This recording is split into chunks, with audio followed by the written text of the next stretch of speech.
Today's episode is brought to you by Zola. To start your free wedding website and also get $50 off your registry on Zola, go to zola.com/braincandy.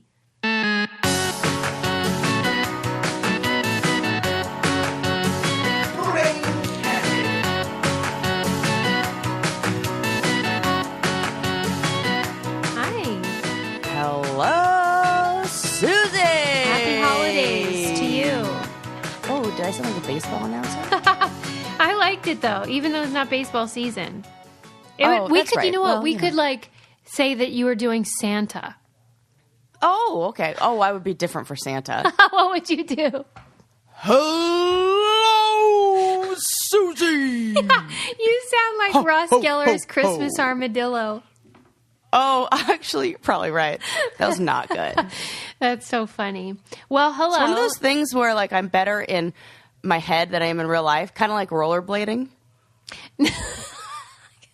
That's not true. I think that you're a master of disguise with your voice. Oh, well, sometimes. Only if I'm trying to pretend to be a weird Russian guy. That is your best work. But yeah, I think you best work. Estonian. That's what we decided. I wonder what kind of Santa they have there. Probably somebody drunk. That's my interpretation. Yeah. It's probably written into the fairy tales like they do. Now that you're off school for a minute, how do you feel? Yeah. Does it make a difference in your emotional state? No, because I just replace being busy with school stuff with busy with something else. Landon was like, okay, you're off school. Now remember how last time you were off school, all you did was run around like a crazy person and stay up till 2:00 in the morning doing Christmas decorations. Okay, well, we're not going to do that. So let's try to schedule some self-care. So he's like my your life coach. Yes, accountability coach. Well, so what do you think you'll do then to recover from the semester? Oh, probably absolutely none of that, and same old. Decorations. Yeah, decorations. I'm already thinking about what the next project is. Here's what I want to know, because I saw that you went to Club 33 in Disneyland, which is super exclusive and mysterious. Yes. Magical. And I just want to know what the hell is going on in there. Is it like the Mason Club where you can't tell? No, I feel like you can. And then some people were like, oh my God, don't post anything. They'll flag it and take it down. No, they told us that the only thing you couldn't take pictures of were people celebrities who were there. Yeah. And there weren't any, which is fine. I mean, except, well, host of the Brain Candy podcast. Present company excluded. Present company excluded. And that I couldn't take any in the bathrooms, which makes sense because who wants that? Even though the bathrooms, the best part. Yeah, see, that's annoying to me. I love a bathroom selfie. Right? And there was nobody in there. But every now and then somebody comes in to clean and I feel like they've got cameras and everything in Disneyland. They're watching you, I don't know, every move. Yeah, for sure. Was it all it's hyped up to be, or is the hype the whole point? No, it really is. It feels very exclusive to be at a place where you know that there are millions of people going in and out all the time, and they can't get into. Mm-hmm. It's the one of the most popular tourist destinations, but you can't get in right there. So that made it kind of cool. And the service is exceptional. The food was fantastic. I was really blown away. It was really perfectly executed. Perfectly Disney. Yeah. Perfectly Disney. Is it also a nightclub though, or what? They have a members lounge where how you can get in. Well, you have to have a membership or you have to be invited by somebody who is a member. They have to make you a reservation. Or I don't know, you get a code or something. I don't know. I have no idea. Landon handled that. Mm-hmm. And, then you get access to the restaurant, but there's one area that's a members-only lounge where you can only go if the member is with you. You're accompanied by that person. Goodness, okay. Yeah, and that's where, the secret magic is, I think. You didn't go in that's there. That's the exclusive... you couldn't. I'm like that. I'm not... I don't... What if the they member do? was They not ask with you us. at the door, what's your member number or something?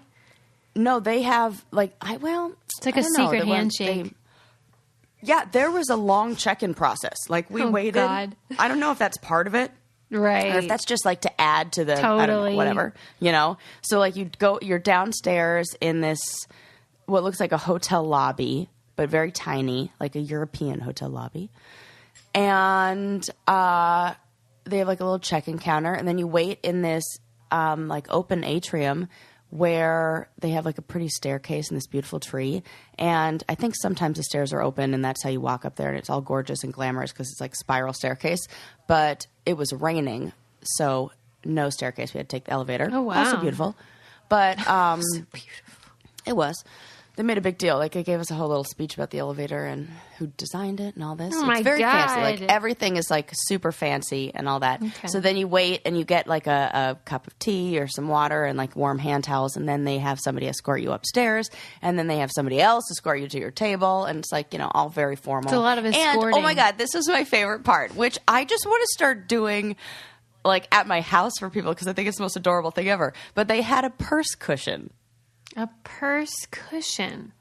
Yeah, this adorable little tuft that they brought out. It's kind of like a foot, like an ottoman that you'd or like, but tinier, like a little footstool. On. And it was for my purse. I was like, this is the cutest. And was it on the floor or on a chair? It felt like Little Miss Muffet should be sitting on this. Oh, Lord. That is I so loved it. cute. Yeah, I know. I was super into it. And Susie, you would have been into it. Oh, yeah. I know it. I definitely would. I'm just trying to make sure I have the picture right. So it's on the Yes, floor, okay, so and it imagine- prevents your bag from being on the floor. Yes, Yeah. and think old Victorian, like, you know those the legs of chairs that kind of curl Yeah, back yeah, and they yeah. look kind of like like that with a little rounded, not very well, you know, done, beautiful, like little striped, you know, kind of in that style of the little bakery. That's not bakery. What is it like? It's like the what is that area that's right next to Pirates of the Caribbean, and it's like got the clam chowder, New Orleans, like the New Orleans like that kind of thing. It sounds really great. It is all it's about the so details, isn't it? It is, right? It's like You're like gonna get some Parisian. of those- Maybe that's the word I was looking for. You're going to go on Etsy and go into like the purse. What do they call it? Purse something? Purse. What do they call Cushion? it? A purse cushion. Yes. Would you like a purse cushion? And I was like, looked at Landon. And I was Bet like, your yes, ass I would. do. Yes, I would. And I was like, I'm not turning down anything. They could offer me anything right now. And I was like, I don't know what that is, but I'll take it. Wow. And then when it came out, I was like, okay, that's so much cuter than I thought it was going to be. Yes, I'll put my purse on that. Dang, this sounds great. And then your purse doesn't get messed up. Right. They should also get like shoe cushions, and that way your Rothy's wouldn't get messed up. Ooh. But you know what? If they did get messed up, whatevs, because you can just throw those bad boys in the wash and they come out bright as new. That is such a good point. Rothy's are so cute. Have you guys gotten yours yet? I used to love the flat the best, but now I'm a sneaker girl all the way. Have you? I need those You still. have to get them, Sarah. I know. I don't know what I'm waiting for. They're I so need to get the pointed cute. toe black shoes too. I should just order those for myself. Christmas present. I got a defective milk at the store unbeknownst to me, and when I was moving it around my refrigerator, it spilled everywhere because it basically No. fell apart all over Don't my cry. Rothy's, and it was no problemo because I just threw them in the wash and they're good as new. But I mean, that would ruin most pairs of shoes if you got milk all over them. Yes. Anyway, if you're doing your holiday shopping and you're running around, you should grab a pair of Rothy's because they're stylish and they're comfortable and they're sustainable as well. They're like made out of plastic bottles, for Pete's sake. And it's just great for life on the go. They're classic, stylish, comfortable. They have a bunch of different styles. Like I said, sneaker is my new favorite. Meghan Markle was wearing them on her Australian tour, and now they're flying off the shelves. But you can still get yours. We love our Rothy's. We know you will too. Right now, Rothy's has an amazing deal for our listeners. Use code BRAINCANDY to get free shipping with no minimum. Free shipping, free exchanges, and returns on your Rothy's shoe. And trust me, you won't return them. Go to rothys.com, ROTHYS.com, and enter Brain Candy to get your new favorite flats and free shipping. No brainers, shoes that are comfortable, stylish, and sustainable, and free shipping. Get yourself a pair today. Rothys.com, promo code Brain Candy. Get the deal while it lasts. Yeah, man. Okay. Did you hear this story about... I'm like skeptical. I'm kind of an asshole about it. Okay. Frankie I love that. Muniz. Do you know Frankie Muniz from like Malcolm in yeah. the Middle? And he annoying. was now on recently, like Dancing with the Stars or Dancing with the Stars, one of the versions. And you know how they do like, what's your best year? And then you do a dance about it. Do you ever watch the show? I did not know that because I am not familiar. But I see how they enjoy themes like that, so that doesn't surprise me. So usually, like, the star will talk about, like, I was on growing pains or whatever. Right. And so then we can, like, get to know them, and there's still a backstory, and now we have feelings. Yeah, so Frankie Muniz did his, and he said this year was his most memorable because I think he's, like, engaged, and he's just feeling happy or whatever. But then he, like, kind of throws in this weirdness where... He says a lot of people would think Malcolm in the Middle would be like my most memorable time. But to be honest, I can't remember any of it because I've had 9 concussions and a bunch of mini strokes and I have no working memory. What? He just threw that in there? He did, but without enough explanation. This seems... Oh, God. My instinct is to say drug-related, but I hate to be like that. I don't know why. I feel like it... I think there's definitely something more to the story because... Well, now I'm going to have to Google this. You didn't do any sort of deep diving and digging into this? No. I just watched the video and just felt like, can I get some more info? Because it's not as if he can't remember anything. It's not amnesia. It's like he'll be like, yeah, my girlfriend writes down every day what we did because otherwise I'd forget. Like, and I'd hate to think, like, I forgot that I went to Australia with her. Come on. Okay, what? And it's not just about old memories. He's implying that it's also about current stuff. What is that? And it just says, okay, so I just see here, quick search, google.com. Thank you. It just said that he has first concussion at age 7 while playing goalie in a soccer game. And then he had, like, during Pee Wee football and... He raced some cars in his early 20s, and he had 9 concussions. Yeah, but what about those mini strokes? What's that from? Oh, he suffers from TIAs. What the hell is that, Yeah, though? it's like a temporary clot or blockage in the brain that can come after having head injuries. Oh, okay. Yeah. Well, at any rate, he basically can't remember being on Malcolm in the Middle. Oh, wait. Oh.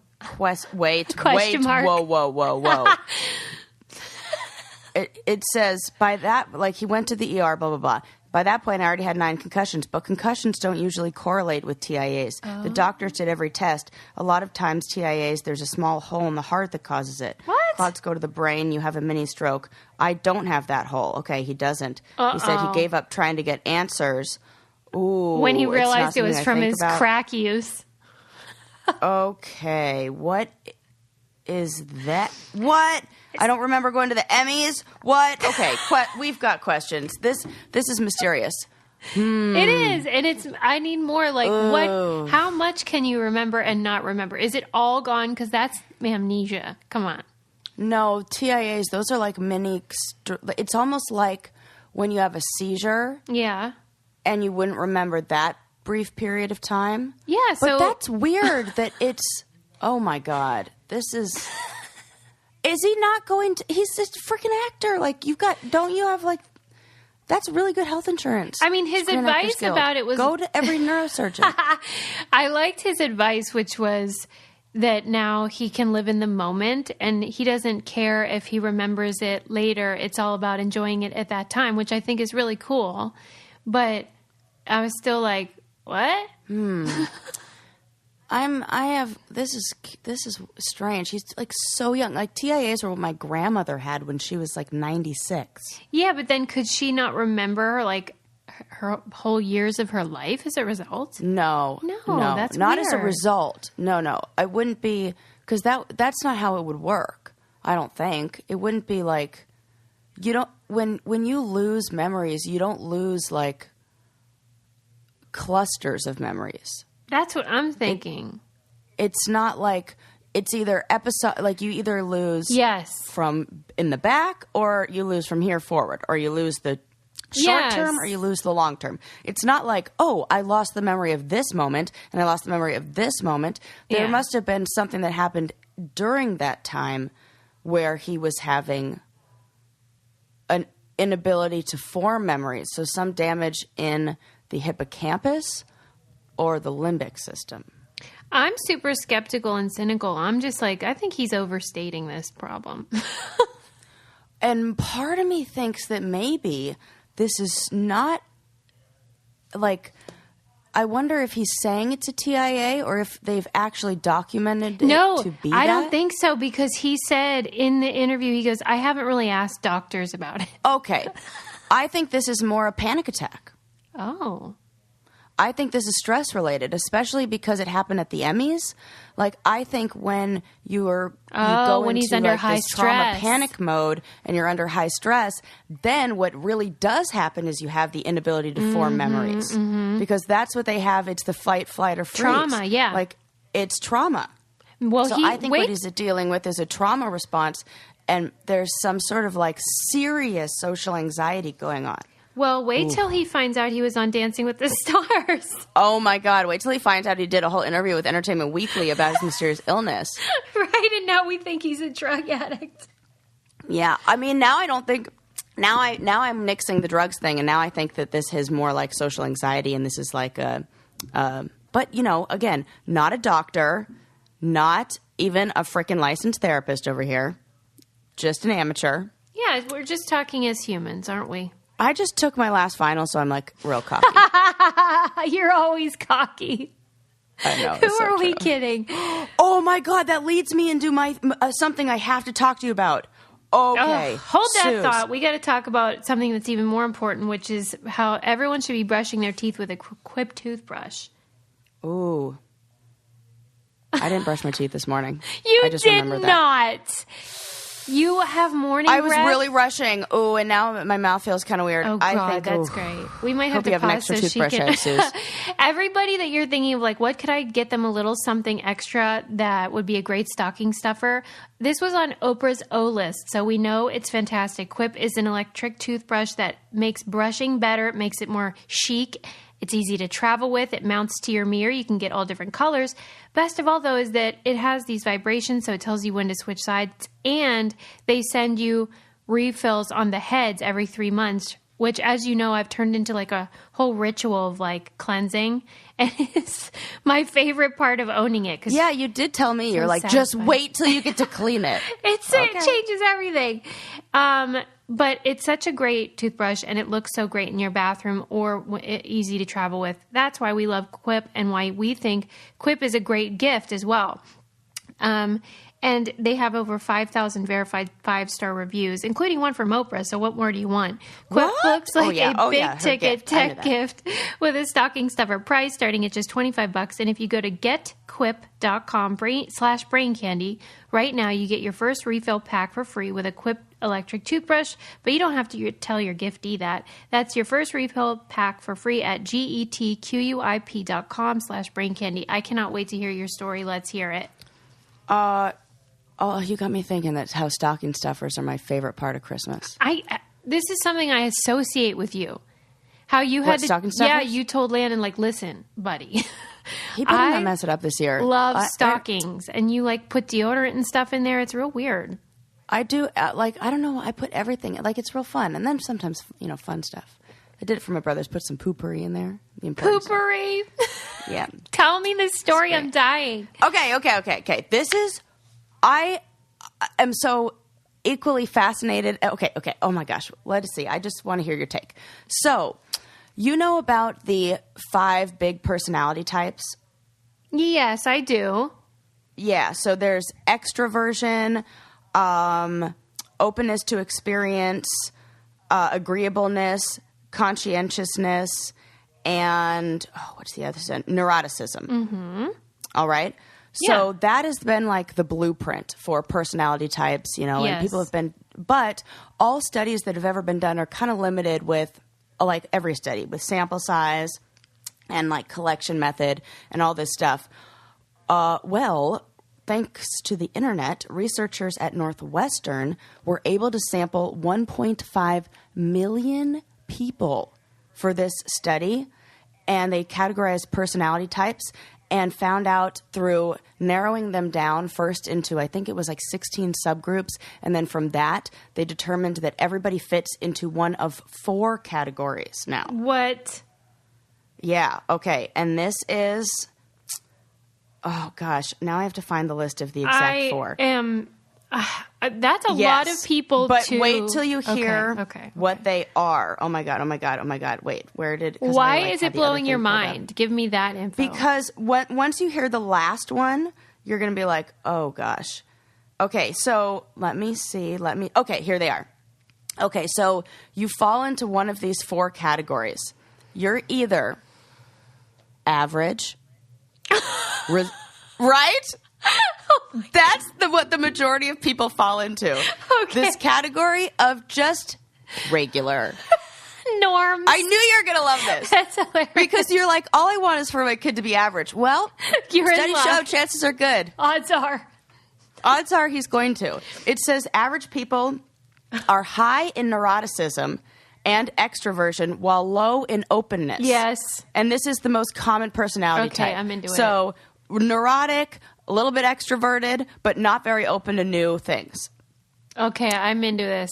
Go ahead. Next, and this is 1.5 million people and freaking Northwestern University. These aren't just like, this isn't like that random college down the street who sampled their student body. Right. Okay, the next one is reserved.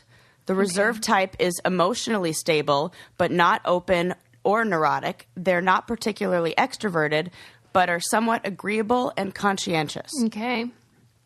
I think your husband falls into this type. Definitely. Agreeable, conscientious, yes. Stable, Next, yeah. Yes, are role models.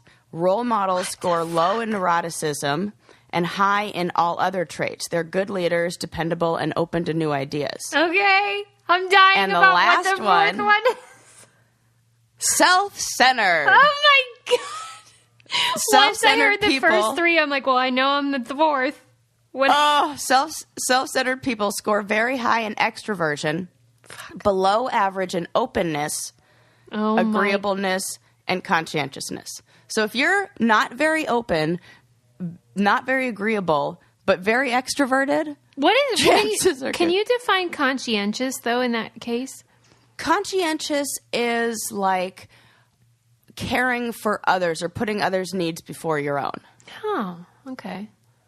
Yeah. And I think, that's more like, I think like a lot of us are I'm pretty high in the neuroticism. Oh, so what do you think you are? Oh, gosh. I think maybe, well, the best thing about this list and what it said is that character types, these are not fixed throughout life. And you can do things to change them. And how they know this is because, and what they used as the bar to test if this held up and this accounted for different like demographics and different genders and things like that, is they tested against groups that tend to be really highly self-centered. And the number one group, what do you think the group is that's the highest, most self-centered group? You mean like group, like is it women, men, white people? Yeah, like age, we're talking gender and age group. Women. Oh, no, wait, I'm changing that. That's a really hard question. Oh, yeah. Oh, this is so fun.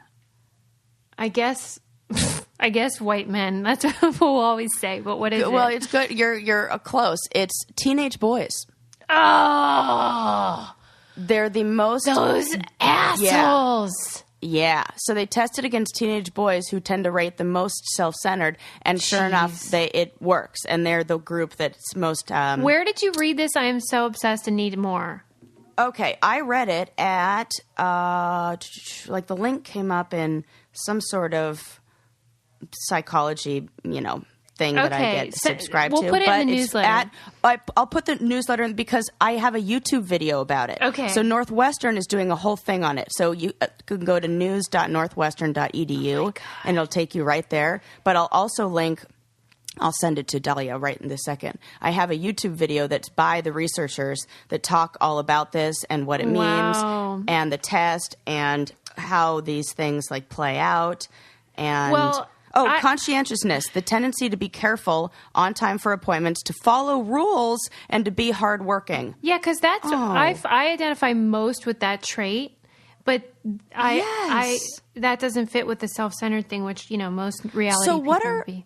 I feel like you and I are like high on conscientiousness, high on extroversion. Sometimes. Yes, we are. Yeah. I feel like I'm high on agreeableness. But Do you feel like you're high on agreeableness? No, I'm the opposite of agreeable. That's why I'm saying I fit the self-centered one, except for I am conscientious. I'm always on time. I'm very hardworking, all that. Yeah. See, it feels like there's like... But the fact that we keep wanting to ones talk who are about outliers. ourselves probably means we're in the No joke. I know. I'm like, all I want to do is talk about me. That's like awful. What is that about? And like, it didn't, how we always talk about how like, well, not always, but in the past we've discussed how sometimes reality television can be bad for people who are on the narcissistic side because it validates all of their like delusions They think they're of grandeur. special, yeah. And, I feel like we went ahead and did that with 200 something episodes. Oh, yeah, this is I'm not even episode mad about it, 281. though. I I'm should have said sorry, that. not sorry. Well, if anyone else is interested in this subject, I really do recommend, and I've mentioned this book recently as well. It's called The Personality Brokers. I don't know how to say the author's name. I think it's Merv Emery, but it's the strange history of the Myers-Briggs and the birth of personality testing.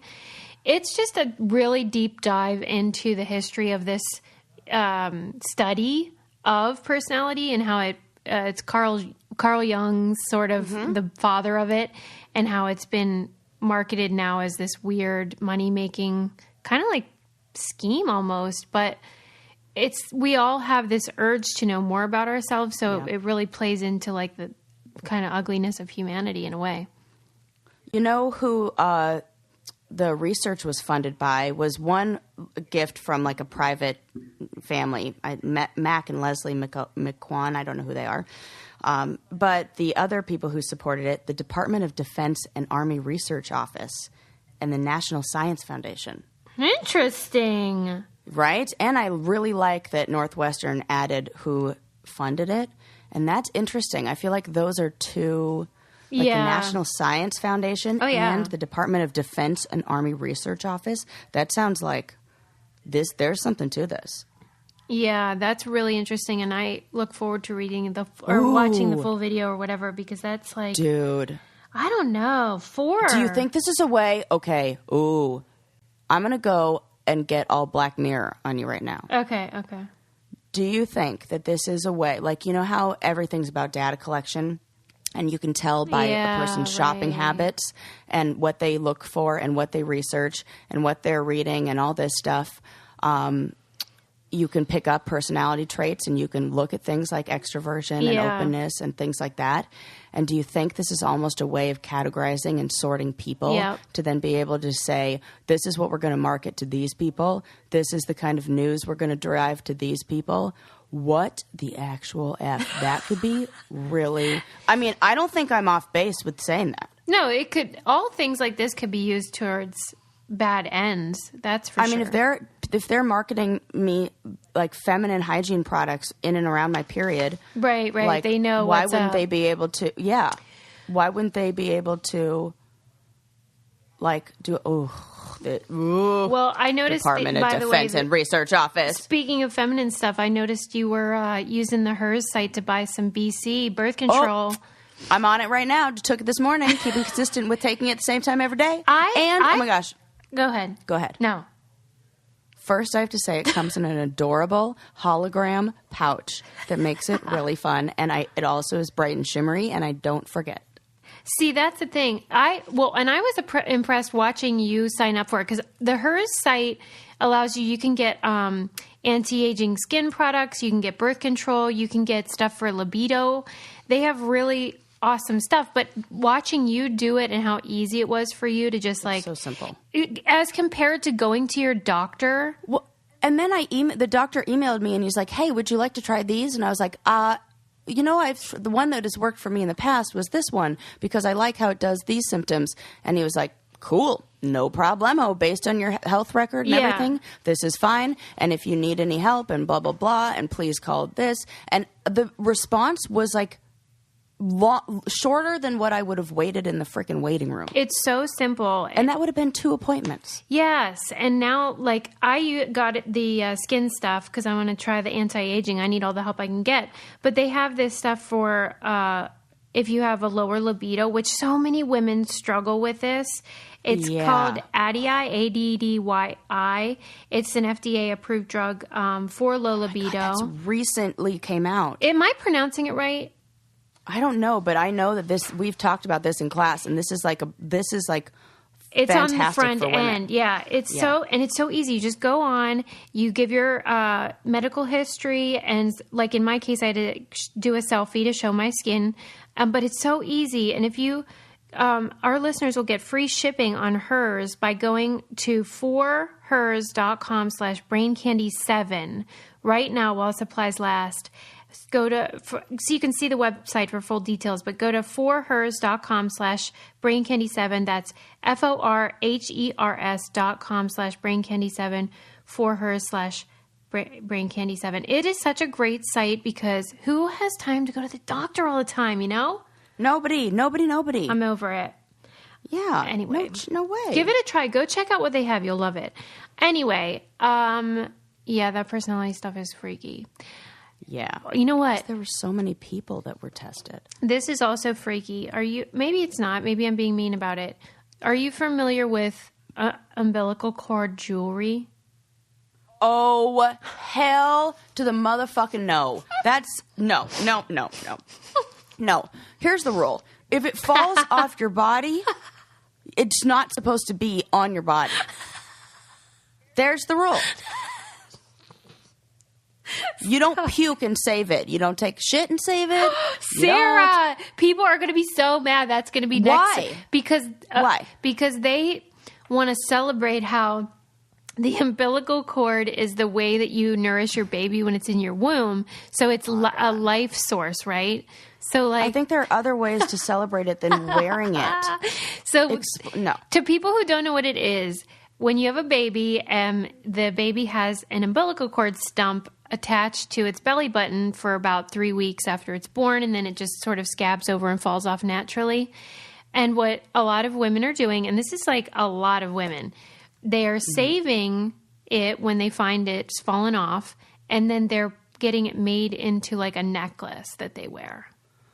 Okay, this is a little different than what I envisioned. I was thinking they were taking the whole cord and drying it out like some kind of snake skin and turning that into some sort of like...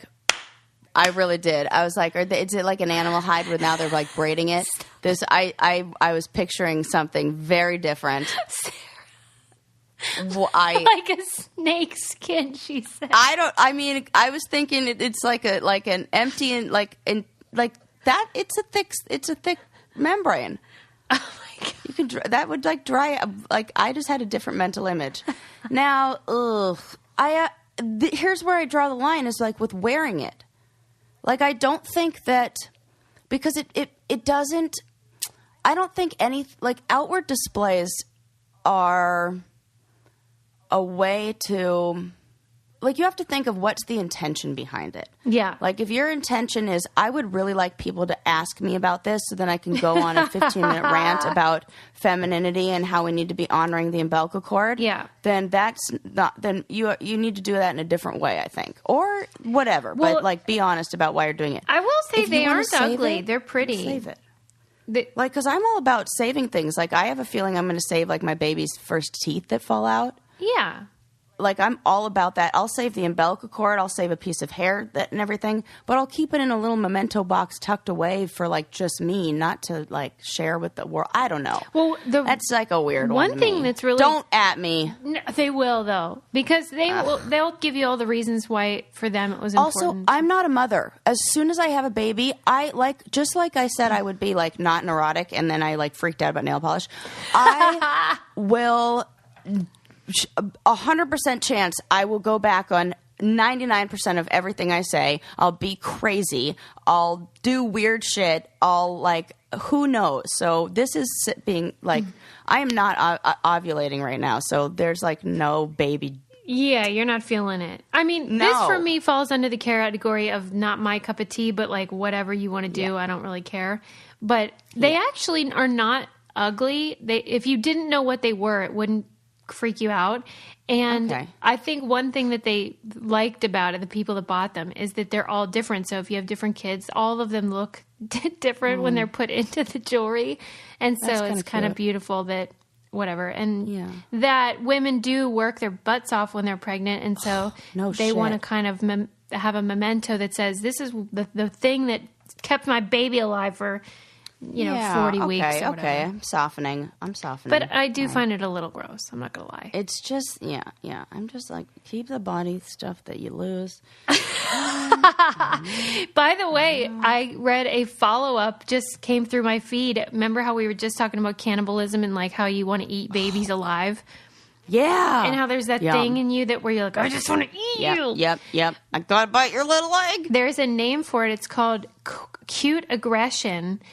Oh my God. And it's, according to a study that was done, that feeling of just like overwhelming pleasure when you see like a kitten or a puppy or a baby or whatever, like the parts of the brain that light up are like the reward center, the pleasure centers. And then the feelings of violence are the brain's way of getting you back down to real life, to like neutralize the overwhelming love. Oh my gosh. So it's like you're so flooded with feelings of love and joy. It's like, whoa. Chill the fuck out. Exactly. Feel like you need to bite this baby. Yes. What? And they call it cute aggression. And we all felt that. So it makes sense. Oh my God. It does. And you know what? That does feel like it gets me down to... Yeah. It like grounds me. What the hell? The body or the brain especially, is something that never ceases to amaze me. Susie, it's like you keep tossing the basketball up in the air and I'm just dunking it because the next story I wanted to talk about is I wanted to ask you when you think consciousness ends. Oh my God, I think about this all the time. Like, when is it lights out, we're unconscious and not aware anymore? Remember how I told you this is a big debate in Eastern culture, and how they're like not sure when to cremate people because they're like, I don't know if they're really dead. It's not, they don't go by like the heartbeat thing. Gosh, I really don't know, Sarah. Do you have the answer? Because that would be really helpful. You know what? I don't have the answer, unfortunately, or else I would be like, collecting millions somewhere and writing books. But there are two studies recently that are listed in this article that's talking about conscientiousness and when it ends. One study that found they asked people who had cardiac arrest, went into cardiac arrest, and then were resuscitated. And of like 3,000 people that they had found, I think it was something like 300 plus had lived through it and have memories of what happened. I love these stories. At this time, like a significant amount of people had memories that were very clear of things that happened while it was like, they were on the table and after their heart had stopped beating. Exactly. So that's how they were able to measure this, because their heart was kaput. Yeah. Flatlined. Yes. Yeah. It says, so like, it seems that after 3 minutes, the heart, after the heart wasn't beating, that the brain was still active and was still doing stuff in there. That is a long time. And then there was another study, that happened last year that suggested that 10 minutes after death, there still are genes in our body that continue to function. And they said the causes of this were unknown. Like the study they weren't kind of inconclusive about like why this was, but there was still brain activity that happened up to 10 minutes after people had been, that's shocking. That's a long time. What do they call it? Well, like when they call it, like when they say pronounced pronounced dead. That's the word. Mm-hmm. Yes, pronounced dead. Mm-hmm. And so it says evidence suggests that perhaps our brains don't completely shut down as quickly as we thought. And then it's just like all those other articles that we read. That's it. It's like, wow. still the mystery. But it makes you wonder, you know. Well, like, yeah. And if what's go ahead. happening in there? Yeah, I do. I am fascinated by it. And it's limited because the people that actually end up dead, we can't get the scoop from them. So we rely on these near-death experiences, which are, of course, imperfect because they survived. But we do read a lot of articles about it, and a lot of them are in the New Yorker. Don't forget about that. Yes. We love the New Yorker. I've been really into them this year, of course, because of all the amazing work that they've done with the Me Too movement. I mean, they won, like Ronan Farrow won the Pulitzer for his work exposing. Yep. And I just wanted to encourage people to check them out because it's a little bit of everything. Like they have people, a lot of people probably know their cartoons because they're so cool. And they now have this crossword that I love doing. But they have everything from like politics to pop culture to literature. They've even had poetry and really just something for everyone. And they have such a good deal going right now. So I just want to encourage people to, you know, take advantage of the best writing anywhere, everywhere, and the features that they have, the humor, blah, blah, blah. You get it. Don't wait. Go to newyorker.com/braincandy. Listeners of our podcast get 50% off when they enter code BRAINCANDY. With this special offer, you'll receive 12 issues for $6. Plus, get the exclusive New Yorker tote bag, which I carry around all the time. You can choose between print, digital, or a combo. Print plus digital subscriptions. Subscribe to the New Yorker and read something that means something. That's 12 issues for $6. I cannot emphasize that enough. And a free tote bag when you go to newyorker.com/braincandy. That's like deal of the century. Remember it must have been 100 episodes ago. We were talking about near-death experiences and how like some hospitals put secret things on top shelves so that if you are floating out of your body and then come back, they'll ask you like, did you see anything? Yep. And we're still waiting to hear like if anybody actually, that's been unsuccessful But I've had so far. out of body experiences. I had What did one those very like? I had one very like I knew what was happening and I knew it was happening and then I get scared and like go back in. It's like it's kind of like, can you see yourself below? No, I couldn't see myself, but I was very aware of everything in the room. But it wasn't like, okay, so how it first started, and I probably have shared this on here before, but it was a million episodes ago. So I'm laying in my bed, and it's like in that halfway between awake and sleep. Must have been like really early in the morning or late at night. And I felt like a buzzing in my whole body. Like it started to... And I remember being really warm and like nice and toasty warm. And the buzzing felt like it was like taking over my body. And I kind of just like surrendered to that buzzing. And it felt like my body was like on drugs. Like it was like very tingly. And there was like a sound, like a buzzing sound that kind of like took over, I guess, my felt like everything. And then it felt like I rolled out of my body. Like it was like almost like you're, you know, like doing a steamroller move. And you just, I rolled out and then I could see everything in the room. Oh my God, I could remember this like it was yesterday. I could see every single thing in the room very, very clearly. But the outline was kind of like, you know, in Disney's, in Dumbo when they have the pink elephants on parade and they're just the neon outlines of the elephants. Yeah. Are you familiar with that scene? Yeah. Okay, so it was like a neon outline, like a little buzzy line that outlined everything. So everything didn't have a very particular, like, it wasn't like I saw things in like a three-dimensional way, like how I'm looking at things right now, or three-dimensional. It was like a buzzy, fuzzy outline of like, this is where something that takes up space and matter is, you know? And it was very... And then I was like, I felt myself like overcome with like laughter. And I remember myself like starting to laugh because it like, I felt very like strange, but also enjoyable. Joyful, yeah. And also, joyful. Like, oh, wow. But then I got kind of scared because I was like, maybe I'm going crazy because this is insane.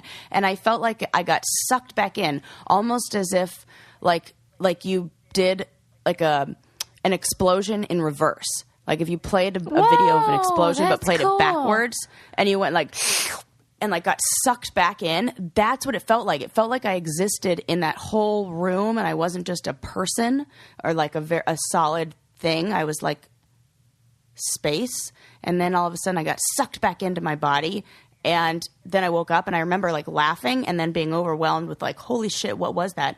And I had no idea about any of that. And then I looked up buzzing while sleeping, and all of this came up about out-of-body experiences. And I was like, holy shit, that's exactly what happened to me. So I researched it after I felt it. How many times have you had that? Twice. The other time was when I was on my honeymoon, and I listened to one of those audio tracks to induce it, like the binaural beats or whatever. However you pronounce it. Yep. I always pronounce it wrong.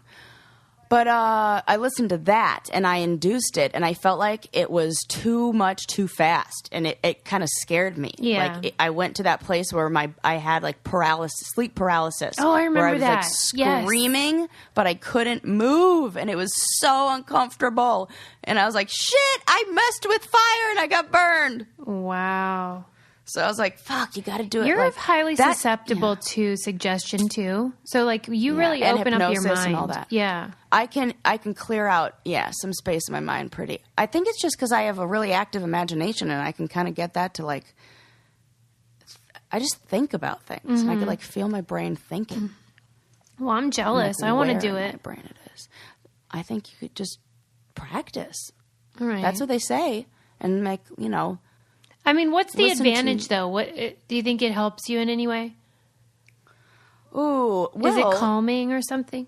One of the articles in the brain article that with the conscientious stuff that linked me to another article on these Buddhist monks that were studied who report having something similar to a near-death experience, which is kind of like an out-of-body experience, and they say that it talked about how they can like separate the self from everything. Like, so they're less, it's like a ego death, like where you're more connected to each living thing. And I'm into that. That's what Bill Hicks said he had when he did like shrooms or something.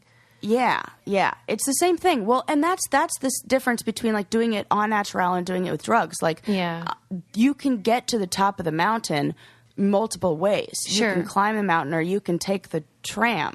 And I think the drugs are like taking the elevator up or taking the fast way up. And I think you miss a lot of the journey. I think you miss a lot of like what can be learned along the way on future mountains you climb.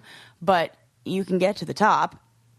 And so, that's my take on psychedelics and out-of-body experiences and blah, blah, blah. So that's what I think is to be gained. Then I think that it's high time that I brought it down to low-hanging fruit, which is about how they found a 500-year-old skeleton in London that was wearing thigh-high leather boots.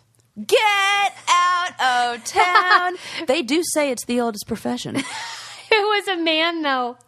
What? Oh, okay. I love this. Now that's what I'd like to see. Like, wouldn't it be nice? Imagine everybody's husband that you know in thigh-high leather boots, and all of us like, yes, yes, it, queen, bro. Well, they suspect, of course, that because this was in a riverbed, it was probably like waders, essentially.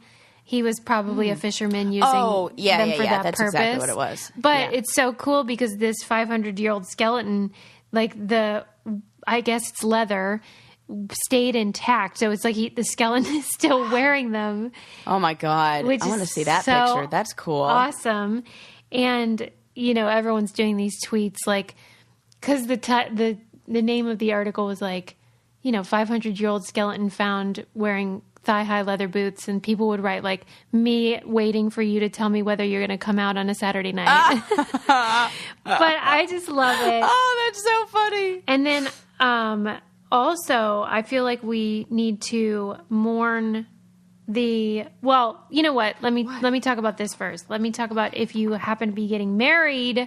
I wanted to remind you guys to try Zola, which is the wedding company that will do anything for love. They've reinvented the wedding planning and registry experience to make you the happiest couple because everything's easier and it's better for your guests. So what they have is a system where you can just have everything in one place. You can plan your wedding. You can get saved the dates and invitations. They have a registry that's easy to use, and they have awesome planning tools for people. Because I think planning a wedding can really be overwhelming. And, well, I know that. And I was like, and this is a free wedding website that you can use, and they have hundreds of beautiful wedding website designs to choose from, so you can personalize your page. People can get group gifts. They can go together and get you stuff. They can do, like, subscriptions for you.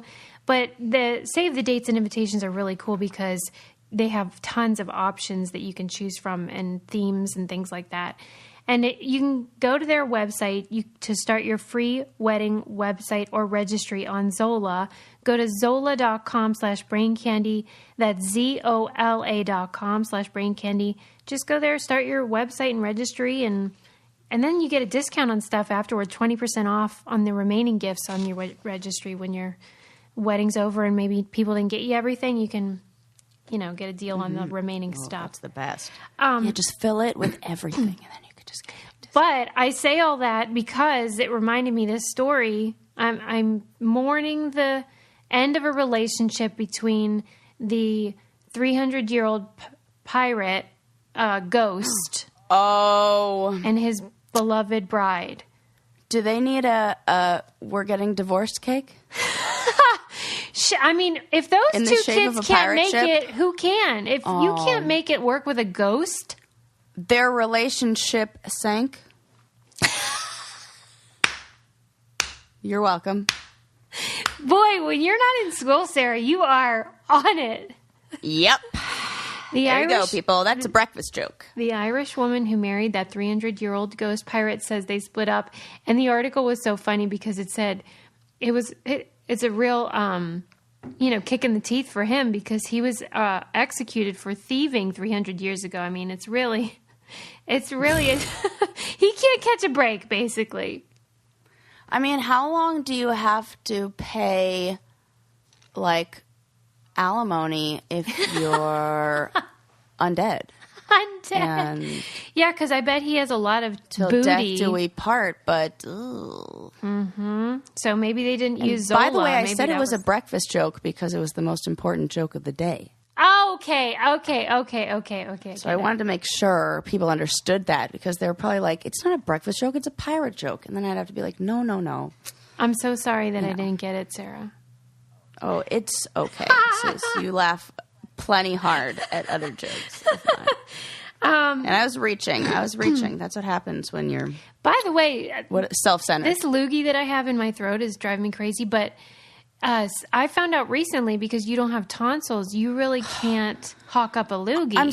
Suze, I'm so glad that you brought this up so that somebody maybe out there can go, yes, this is a real thing, and I understand, I feel your pain.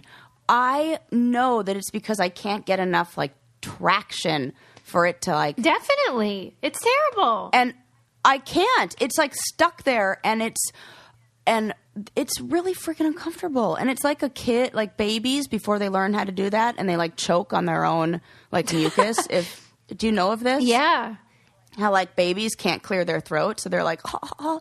That's what I'm like all the time. And, like, when it's the allergy season. Yeah. And, like, I just make this awful noise that sounds like a cat trying to cough up a fur ball. I mean, it's, like, really intense talking. You know why it sounds like that? Because Landon is the one who's trying to teach me how to do this. Yeah. And so I'm just mimicking the noises he makes. And that's probably not even what I'm supposed to do, but I'm just trying to sound like him. And I can't do it to save my life. And so I'm always envious when you're able to do that. Yeah, just get it up. Get it up. But keeping with the sort of wedding theme, there was this viral, oh my God, I love these. Where like bridezillas, you know, this lady God. sent out an email to, I guess, all of her guests, and she wanted to organize like one of those choreographed dances that some people like to have at their wedding. And then, so she was assigning people different things to wear, but it was based upon weight. So What like do if you you were a mean? woman from 100 to 150 pounds, you were told to wear like bright colors and this scarf and all this stuff. But if you were over 150, you had to wear all black. And Why? because clearly she's fat phobic or whatever and thought, What is that about? That is crazy. and then there were different weights for the men too. Like anyone up to 200 pounds could wear like camouflage, ugly crap. And then all the men over that weight had to wear black. And then they had to bring another outfit that they had to wear for like after the dance. They had to look great. And she told them they had to at least spend $1,000 on their outfit. And they all had to wear Christian Louboutin shoes. What? $1,000 on their outfit? Yes. And she was like, Listen, Yeah. there are two things. There's okay. The statement, you have to spend $1,000 on the outfit, and the description of the outfit or option of the outfit being camouflage are two things that don't exist in the same universe. well, so that outfit was separate. Like you had to spend $1,000 on the good outfit that you put on after the dance routine. What? Like, you know, Now who is this woman? it's terrible. And somebody posted it on Reddit. And Dude, she's the actual worst. the actual worst. How does she even have that many friends? This was, by the way, my submitted God. by a brainiac named M. M, thank you for sending me this story because it's hilarious and terrible, and I love it. Oh my I God. don't understand how someone gets to that point in their life, though, where they actually, first of all, have enough friends when they're such a terrible person, and then feel like they are that important that they can tell people what to do and be fat shaming, etc. Where do people I felt guilty having to Just having people be Like- bridesmaids is a lot yes, to ask. yes, Yeah. to be like, I need you to get this dress in like this color, but like whichever style you want, just this color, whatever. You know, trying to be accommodating. Like this is crazy, and to ask people to spend money, like any dollar amount, is insane. If you want them to like spend a specific dollar amount, guess what? You're spending that dollar amount on them. Right. I feel like people should have the option of doing absolutely nothing, and it would be fine. Absolutely. I couldn't agree more. I think the whole wedding thing is a part of this thing we talk about with the pictures and the social media stuff. It's even worse than it used to be, and it's always been bad. It's bad. Afterwards, I wish I would have. There's so many things I would have done different. Oh, I loved your wedding. Well, yeah, I know. It was freaking awesome. But I don't remember shit, was and I feel like we could have saved like 50% of that. And the stuff that I really do enjoy doing, I outsourced, and I felt like, what the fuck? I wish I would have done that. Good point. I wish I would have done all of my own flowers. Like, those are the kind of things that, like, you know, you have to find what matters to you. Yeah, you're right. And you have to do that, whatever that is. If you don't give a crap about any of that stuff and what matters to you is family, then spend all the money on, you know, forget all that other bullshit and spend stuff on, like, so you can have like 3 days with your family or whatever it is. Like, I agree. Allocate funds towards your values. I agree. I think we've learned Thank a lot you, Suze. today. I love when you say that. It's like music to my ears. I think that's all for now, but just keep getting in the holiday spirit. And don't forget to leave us a 5-star review, please, and subscribe. Yes, that is my favorite Christmas present. Yes. All right. Well, we'll see you next time. See ya. Bye.